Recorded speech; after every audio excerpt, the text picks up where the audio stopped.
Greetings, everybody. Welcome to Free Webinar Wednesdays. Today is Wednesday, August 28th, 2019, and this is Eric Cook from WSI Digital, where we help our customers connect and engage with their clients online. You can learn more about us and all the fun stuff we get to do here at WSI online at www.poweredbywsi.com.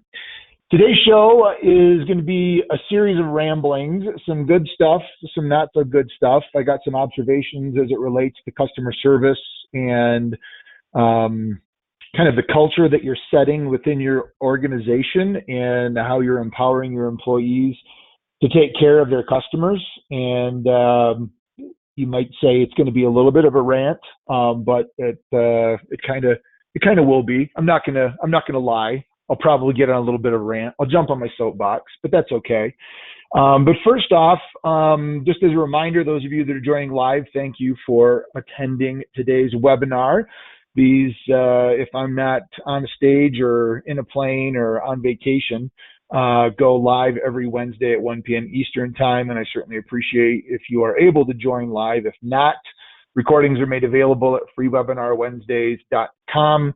You'll see we didn't have a show last week, so hopefully you all caught that. I was in St. Charles, Missouri at the Midwest Independent Banks Community Banking Conference.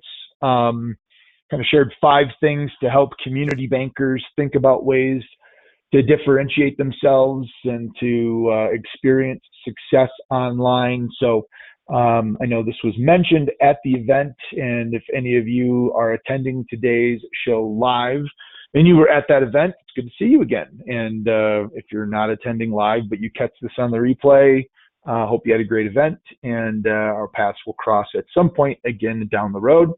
I'm joining you all today, not from my home state of Michigan, but actually just arrived like 10 minutes ago to the hotel here in Denver, Colorado, where I'll be presenting for the Federal Reserve Bank of Kansas City at their Denver branch, and going to be speaking tomorrow at their Emerging Leaders Conference. And so just excited to chat with some folks in the banking space on kind of ways to get to know you and like you and trust you online, especially as a community banker and building your own personal brand. So we'll look forward to that show tomorrow, going in the afternoon.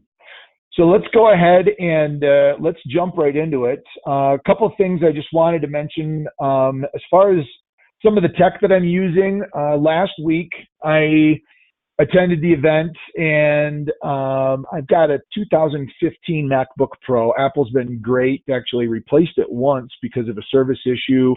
But I've got the 2015 MacBook Pro, and it did have a battery recall on it. And I started seeing some news articles with some of the airlines actually starting to restrict travel with people using that MacBook. So I didn't want to have my computer confiscated at the airport, so I sent it back into Apple, and while they told me it was going to be upwards of 2 weeks, they got it back to me in less than a week. New battery, all bright and shiny. So in the interim, I had acquired a Pixelbook, and working in Chrome OS, scaled down version, it is gaining popularity in the educational arenas. I see they've got a lot of student discounts going on. So if you're sending your kids back to school, this might be a device worth considering if you've not picked one up yet. I know a lot of schools are actually starting to provide these to students as well.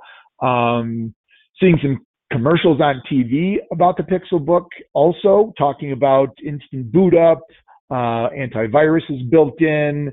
The cool part about it is you sign in with your Google account, whether it's a regular Google or a G Suite business account, and all of your information is there. And if that Pixelbook dies, gets lost, needs to be replaced, you simply get a new one, log in, and everything is there. It's instantaneously back where it was before.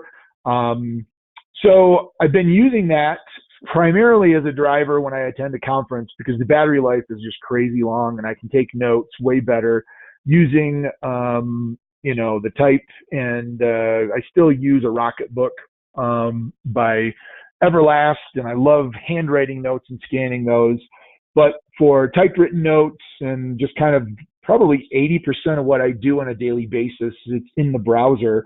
The Pixelbook has been an awesome little addition to my technology lineup. So I wanted to just share some thoughts with you on the Pixelbook. I did have to migrate one of my presentations for the MIB over into Google Slides. And while most of it worked really well, the only downside that I can say, if you're going to be doing presentations, Google Slides is a great collaborative environment where you can build presentations. If that's something that you want to work with a team and you're going to collaborate, just the Google environment, whether it's docs or slides or sheets, gives you a really nice collaborative capability to work together and to build stuff very, very quickly, especially if you're in different places around the country or maybe even around the world. The downside to it, I found, is because it's all cloud-based, while you can say that you want to have some of the files available offline, I do have videos in some of my presentation material, and on my MacBook, I'll just save those as regular MP4 files, and I'll play those locally, and I don't need to have an internet connection in order for those to work. That works really well for me because oftentimes, and I'm sure if you've ever been to a presentation or a seminar where the presenter's trying to pull something off of YouTube and the Wi-Fi is wonky or they don't get a real good connection, that can be a pretty uncomfortable experience. And so I've started just getting into the habit of making sure that I save any of the videos that I'm going to be using locally, and I embed those in PowerPoint, and I use those without having to worry about getting internet connectivity. That's not an option on the Chromebook. So Chrome OS, while you can make your slides available, if you have any sort of multimedia, you're going to need to make sure that you've got a connection. Now, fortunately, where I was at in St. Charles at the Ameristar Casino, they had really good Wi-Fi, and I travel with a hotspot as a backup.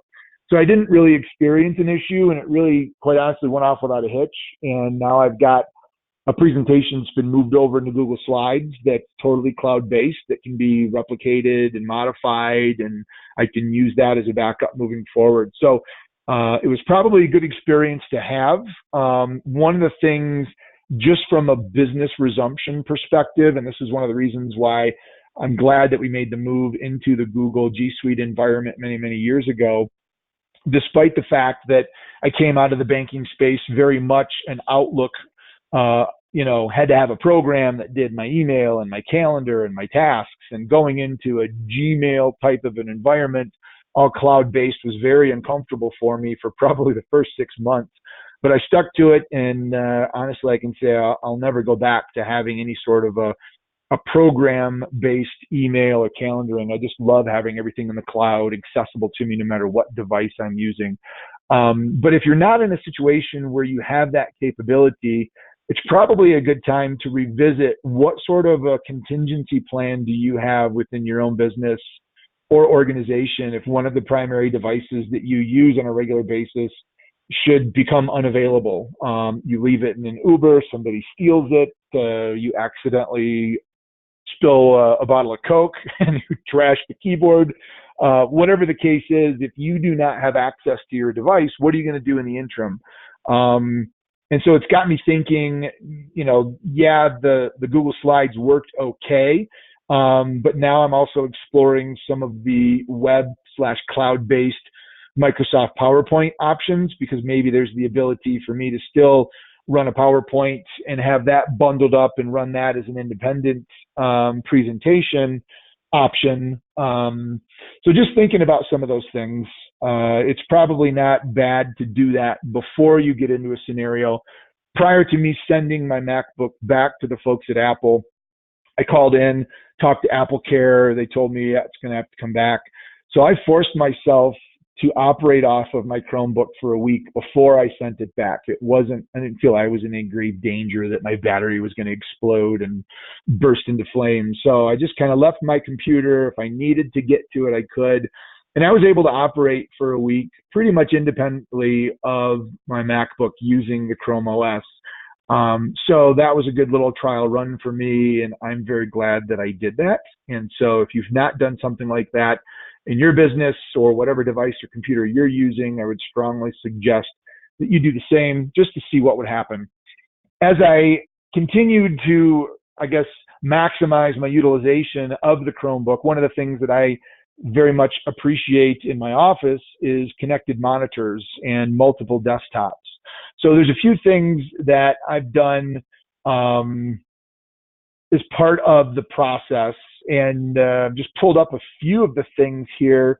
Let me kind of, where's my other little item showing you all the stuff that I've bought in my Amazon. By the way, make sure if you use Amazon, make sure you go to smile.amazon.com. That makes sure that anything that you purchase, you can pick a charity of your choice, and a portion of your purchase goes to support a charity. So it's a really great way to support worthy causes by shopping. Your price doesn't go up, but you're leveraging this community program that Amazon's created. So little plug for the Amazon folks. But a few things that I picked up for my Pixelbook that if you decide to go this direction, you may want to think about doing as well. I watched a few videos, different ways that you can leverage kind of the Chrome OS environment. So the first thing that I did is I picked up a remote keyboard. So I've got just like a detachable keyboard. The Pixelbook, if you kind of take a look and we scroll down, one of the cool parts about this is it can fold 360 degrees all the way around. So I can set it up in kind of a table tent mode. I can flip it all the way around and use the pen. Or I can set it up in this mode, for example, where I can basically put the keyboard behind it and use it just as a standalone monitor. And then I've got a detachable keyboard.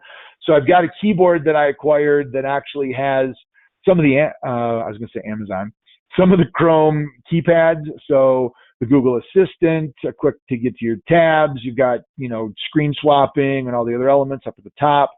So this keyboard, nice, good aluminum, nice high quality. I toss it in my bag, small, travels really well. Bluetooth works really good. I'm sure it would work just fine with my MacBook. Some of the keys wouldn't be really relevant because it does have some Chrome OS related keys to it, but really liking the keyboard. The other thing that I purchased is a Bluetooth mouse. It doesn't have a little USB dongle because the Chrome Pixelbook doesn't have USB. It doesn't have USB type A. It's got two C connectors on either side. So you can connect the port into those and connect other peripherals like HDMI and VGA and USB type A. So I picked up a couple of different ports. The one that I bought from Amazon failed. I had to send it back, and I picked one up at Best Buy. But to go along with the keyboard, I bought this really cool, it's a Microsoft mouse, fully Bluetooth, but it travels nicely. It's really small, comes in multiple colors, but of course I went with the silver just because it, complements the cool silver Pixelbook that I bought. But this makes it really easy to use the Pixelbook. If I've got any stuff that I need to work on, sometimes just having a mouse handy is a nice thing. And then the last thing that I bought that I'm loving is this fits in my backpack or my satchel bag. It's a portable USB-C monitor that I just plug directly in. There's no downloads, there's no software to install. That's the cool part about the Pixelbook is everything you just plug it in and it just works. And there's really, it's kind of a no-brainer, which is pretty sweet. But this monitor attaches. You can kind of get a sense of how it kind of lays out. You can take the monitor by itself and you can just stick a pen in there and prop it up that way. Or you've got a case that comes with it that wraps around. But it's super nice, super convenient. If you've got a more current MacBook with a C connector, you can actually use it with that, or it actually ships with a type A to C adapter, which unfortunately I forgot back home, so I don't have it with me. But I'm going to make sure that goes in my bag so that I can use it with my just regular old MacBook Pro, which does not have a type C connector in it, unfortunately. But this makes it really nice where you can roll into a Starbucks or, someplace where you want to work remotely, toss these into your backpack, and then you can fire up real quickly and have cascading monitors, dual desktops. If you use these in your office, having this convenience while you travel is pretty awesome. And I can tell you, I would never want to go back to single monitor if I had the choice. So couple things to add to your little list of cool little gadgets if you decide to embrace more of a mobile kind of work remotely, or just set yourself up with kind of a cool set of technology at the house, whatever you so choose. But those are some of the things that we're doing now. Fortunately, I've got my MacBook Pro back, because the other thing that I found out, and didn't really realize this until last minute, the GoToWebinar platform that we use here for for the free webinar Wednesdays, GoToWebinar does not work on a Chrome OS. So I have to either fire this up from a Windows or a Mac operating system, GoToMeeting, which is just conventional meetings. We've been having a lot of client meetings. That works just fine on the Chrome OS. But unfortunately, the folks over at GoToWebinar have not gotten on the bandwagon and made GoToWebinar a suitable update to work with Chrome OS. So they say that it's in the works. I hope that it is, because that's one of the things, for some reason, I have to switch back to my Pixelbook. That means no free webinar Wednesdays, or any other webinars that I'm doing for that matter. So just a little point of reference, if that's going to be a big deal. There's a lot of really cool Windows-based computers out there now that have got really good battery life, that boot up pretty quickly. But I have embraced the Google Sphere. I've got a Pixel phone, and that pairs really nicely with the Pixelbook. So just kind of encourage you to pop out, take a look, and just kind of browse through some of the cool things that the Pixelbook has to offer if you're in the market. You don't need to go super duper premium. I've seen some really nice Chrome OS based laptops for the $300 to $400 range. And for a lot of people, that basically they get on the computer, they check email, they've got some basic document editing, and they want to browse the web. Certainly a really nice option to just buying a regular laptop. So check it out, and let me know what you think. I'd be very curious. So now I'm gonna start the rant portion of my free webinar Wednesday. So I want to start off. I'm going to start off with something positive, and I'm going to share something that didn't go so well, and then I'm going to finish with another positive, because I was told you always want to leave on a positive note, and I think there's some lessons here that we can all learn. So a couple of months ago, actually on June 5th, which also happened to be my birthday, I turned 49, and if you sat in on or attended or listened to the free webinar Wednesdays for that June 5th episode, you may have heard me tell the story of my trip and my unfortunate circumstance of waking up, sounds worse than maybe what it is, waking up on the floor of the Minneapolis airport on my 49th birthday. Now, there was good reason for that. My flight had gotten canceled. It wasn't like I was on an all-night bender pre-celebrating my birthday, and that's where I woke up.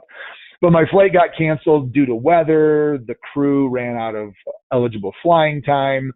And by the time they basically pulled the plug, it was close to 11 p.m. in Minneapolis, and it just didn't make sense to try to get to a hotel and then back to the airport for an early morning flight. So I stayed on the floor in Minneapolis.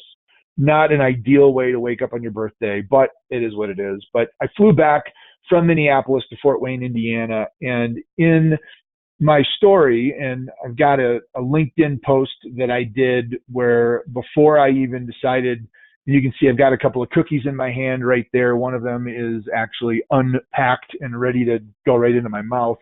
But before I actually left the airport, I did a quick video on LinkedIn just talking about delighting your customers, making their day. And if you've ever flown out of Fort Wayne, you've experienced this, and if you've not, this is what happens. When you land, assuming it's within the normal business hours, some very nice, typically older ladies and gentlemen, volunteers, ambassadors, if you will, to the Fort Wayne International Airport, will greet you when you leave the check-in, kind of the secured area, with a basket of cookies and just say, welcome home. And when I left the area and met my greeter, she gave me a cookie, and I shared with her that I had to wake up on the floor of the Minneapolis airport and say it was my birthday. And without batting an eye, she gave me a very sincere and genuine smile and said, you poor thing, have another cookie, have a good birthday, and I hope your day gets better. And I just thought that was awesome, because my day started out crappy. It was an okay flight, but it wasn't an awesome flight. Luckily, it was a short one. But I was tired, I was uncomfortable. And that could have been the last experience that I had for that trip. But she actually turned it around. And I really don't think about having to sleep on the floor with the mat that you don't even want to know if they clean those things, whatever the case is. But I thought about the experience and how the last thing that I remember was that genuine smile, that have a great birthday, that extra little cookie, which I know seems kind of ridiculous, probably cost them 5 cents, but it made my day. I shared my story and, just kind of had to put that out there.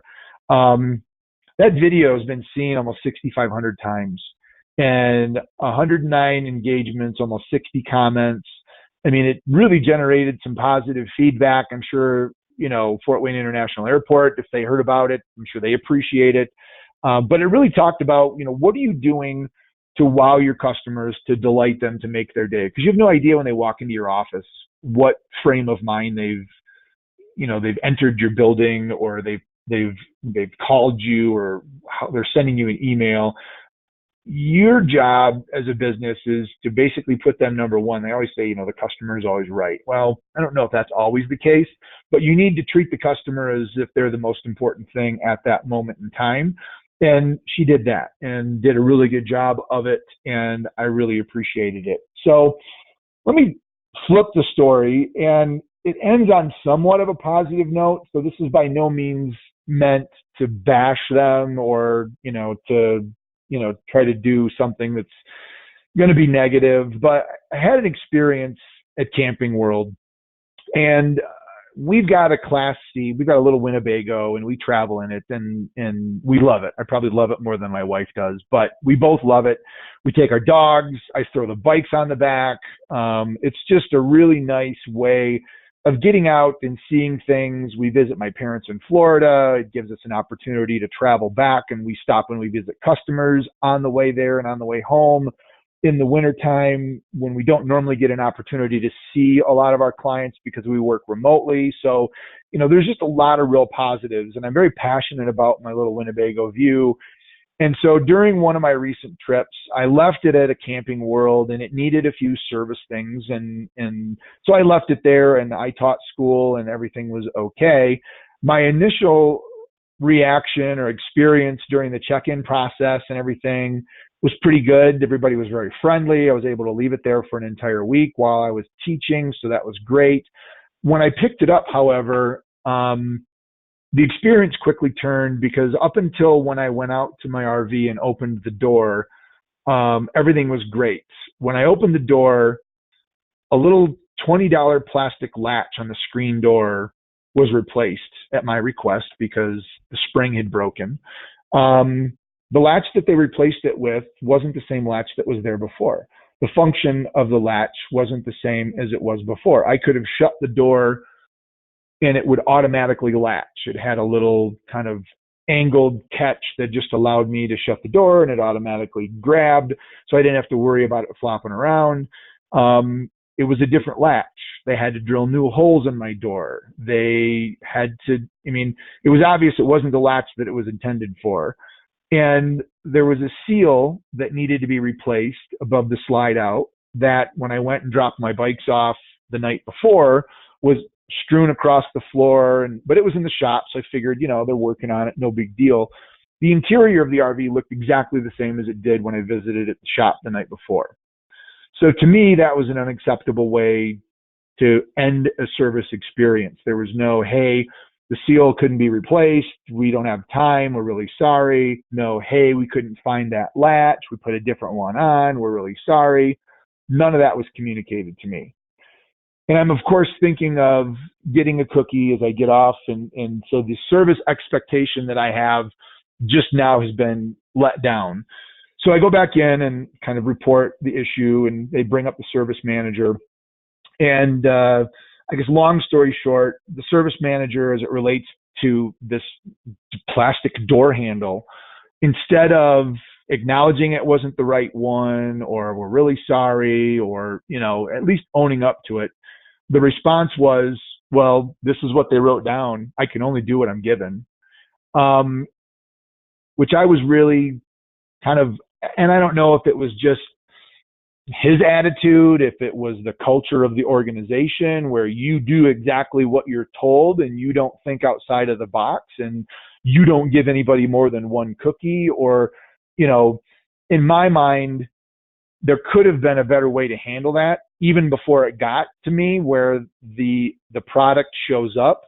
It's not the right product. So the decision is made to say, you know what, we're not going to switch this out. We're going to give it to the client. We're going to say, hey, this isn't the right one. Maybe hop out to, oh, I don't know, a little site called Amazon.com and see if you could find, or contact Winnebago for that matter, and plug in 2014 Winnebago View screen door handle, which is exactly what I did, while the service manager went to get me a refund. And I found that exact handle online for less than $30 and bought it, and it showed up in my house in 2 days. Now, that $30 handle and the seal, and I get it, they couldn't fix those things, just started a ripple effect. I noticed when I got back to Michigan, there were a handful of other things that didn't get done that I was charged for. And it took me several days to get a response from anybody at Camping World. And unfortunately, the Camping World that's close to where we live doesn't have Winnebago service. So the response that I got wasn't, hey, bring it in, let's see if we can take care of it. And if not, we'll set an appointment with another Winnebago dealership. It was an email from the dealership that said, your nearest Winnebago dealer is here, which happened to be a 2-hour drive away. Now, I don't think what needed to be fixed that didn't get fixed the last time actually has to go to a Winnebago dealer, because I could probably take it to any RV dealership service center and have them fix it, because it dealt with some power and a couple of other things that just for whatever reason didn't get fixed. But the whole perspective of the client experience, and again, I don't know if this is the culture that is created, if it's just an acceptance, or I just don't know. But it wasn't a very good experience for me, and I was pretty bummed out. Now, at the front of all of the doors on the Good Sam is a little sticker from the CEO of the company that says, hey, if you're not happy, I'm not happy. Call me or send me an email and I'll take care of it. Now, I did that, didn't hear anything. I didn't make a phone call. I was unfortunately disappointed that it doesn't go to him. It goes to a team of people. Now I get it. Camping World's a huge company. They bought Gander. So, I mean, it's big, probably doesn't have time to respond to little people like me. But I think of another bank CEO that I know down in Edmond, Oklahoma at Citizens Bank, Jill Castile. And she is not opposed to putting her cell phone number on Twitter. She uses it in all of her social media. If somebody has a question, she wants you to call her, and it's her number. It's not her assistant. It's not some call center. Now, Citizens of Edmond and Camping World, totally different sizes of organizations. I get that. I understand it. But the expectation of, let me know I'm interested. If you're not happy, I'm not happy. I think that's a little bit bait and switch. Now, ultimately, I did get a chance to speak with a service manager at the Camping World. He was very apologetic. He took the initiative to call me back multiple times. I give him absolute kudos for everything that he did. I'm very, very pleased with how everything ended. Rather than refund my credit card, he ended up just sending me a check for the difference. So from his perspective, I think he did everything that he could. I still think in a perfect world, there would have been a, hey, can we help you get these last things? I know you don't live here, you're in Michigan, but let's see if we can get into the network and we'll see if we can hook you up. We'll get an appointment, whatever the case is. Still didn't wow me, but I'm okay with it. I honestly don't know if I'll go back to a Camping World for service in the future, or if I find somebody else that has the ability to take care of my unit. But, you know, it's okay, but it's not great. And so the lesson out of that for those of you that are running businesses or managing employees is, don't set the expectation. Don't make people feel like they're, I guess, painted into a box.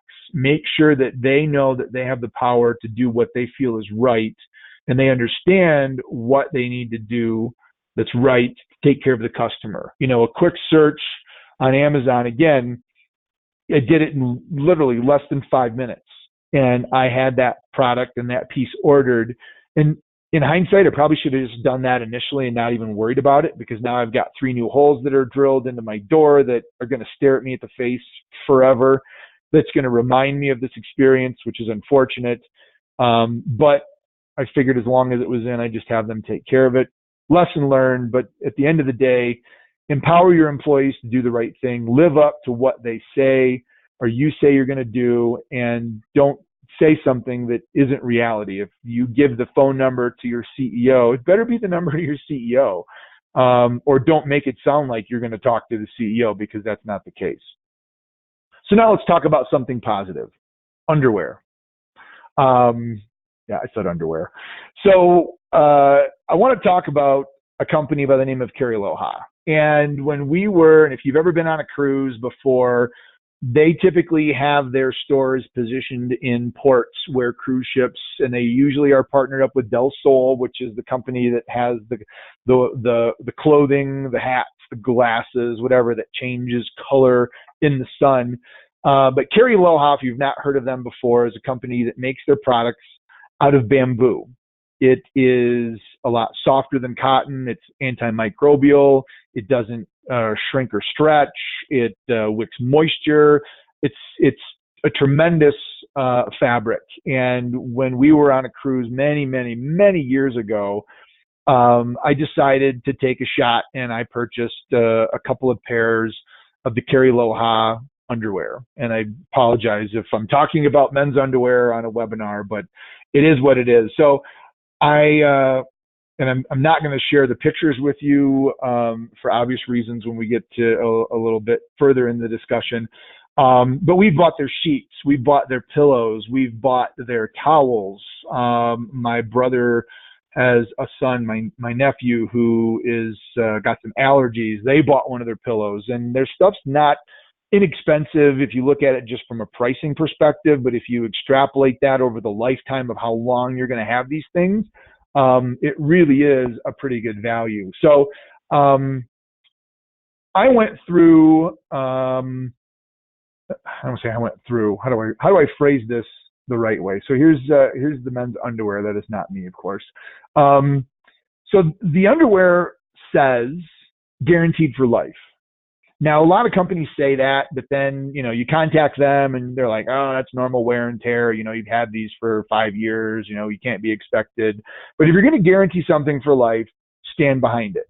So I started noticing, and I'm a cyclist and I have kind of big thighs, and when I walk, they rub together. So that's about as much as detail as I want to give. But I noticed on probably 5 pairs, because I've got a lot of them that I've bought over the years, 5 of the pairs that I had, probably the ones that I bought way early on, had started producing holes in the lower area. And I just kind of, I saw that, the lifetime guarantee. So I reached out to Cariloha customer service and I said, hey, I don't know if this is something that really is the case, but I've got some underwear. They're starting to develop some holes. And I'm wondering if these are things that I can get replaced. Without hesitation, the very next day, I got a response back from Cariloha support. Hey, thank you very much. Yes, if you send us pictures along with the product code and blah, blah, blah, and they told me where to find the product code that's inside the interior of the actual underwear itself, kind of they're tagless, send that to us and we'll go ahead and we'll take care of it. Not a problem. Well, that was about a month ago, and I've been waiting for my laundry cycle to get to the point where all 5 of the articles of underwear were clean, and that happened last week. So I kind of laid them all out on the bed and put them on a light bedspread so you could see where the hole was, and I took pictures of all 5 of my underwear that have holes in them, and I put them into a Google photo album, and I sent the hyperlink back to Cariloha. I said, hey, I apologize. Some of these are so old, I can't even see, the details on them. So I'm not going to be able to get you the product codes, but, here's the picture of all 5 of them. Let me know what you can do. Again, the very next day, and actually, I think it might even been later that day. Not a problem. We've got 5 brand new pairs of underwear on their way to you, Mr. Cook. You can keep those if you so choose, or you can throw them away, but we don't need them back. but your 5 new pairs of underwear should be arriving. And I had them sent up to our cottage because we were spending some time up north. They will arrive at your cottage within the next few days. Thank you for being a Cariloha customer. Now, I might have spent a little bit more for underwear with them, but what likelihood do you think I'm going to have in buying any other type of underwear from this point forward? I mean, they sold me. I mean, I buy there, and we were on a family trip, and we stopped in Alaska, and there was a Cariloha there, even though I kind of thought I was going to maybe get a couple of new pairs of underwear from them. I bought some more to add to my underwear collection. But I can guarantee you that this is going to be the preferred company that I'm going to support for undergarments and also for sheets and anything else that they produce. I've got a couple of their t-shirts that are super, super comfortable. Just can't say enough good things about the Cariloha organization and how they took care of me as a customer. There was no question. They could have come back and said, these are like 10 years old. We haven't made that style. You know, we'll give you maybe 3 pair, but we really can't do anything for all 5. There was never even a question. It was not a problem. Let us know what design you like, what color you prefer, and send it along. Now, when I responded, and I'll be curious to see what they actually do, I responded back somewhat jokingly and gave them my address and everything. And I said, as far as colors, I'll let you pick. If you'd like to get creative, feel free to send me some fun stuff, or the ones that I have now are just basic black. So I don't know if they'll get creative and send me some fun colors, but maybe that'll be for a future episode or free webinar Wednesdays. But I compare the environment that the Cariloha organization created, I'm assuming, where that employee, and if they did have to go to a supervisor and go, hey, we've got some guy that needs 5 pairs of underwear, are you cool with this? That was totally transparent to me. The interaction between me and the company made me feel like I was number one. I had a product that was defective. It had a guaranteed lifetime warranty, and I provided them with photos to verify that that warranty had failed, and they in turn lived up to their promise and sent me 5 new pairs of underwear. So that's the type of culture that I think everybody needs to aspire to. It's the Fort Wayne Airport. It's the Jill Castile example at Citizens. It's the Cariloha. That's the type of culture I try to create here at WSI. That's the type of culture I tried to create when I was at the bank before I left and started playing on the internet for a living. And it's not to say that the customer always gets to push you over, but if you promise something, you need to make sure that you can stand up and you can deliver that. And if you feel that what you have promised or what the customer is experiencing isn't right, employees need to be empowered to be able to make those decisions, to do the right thing. And I would have much rather have had the individual from Camping World go, you know, this lever's not right, and have him go on, either get a hold, because the lever was drop shipped to me directly from Winnebago Industries. It wasn't like it was from some Levers R Us, you know, knockoff company.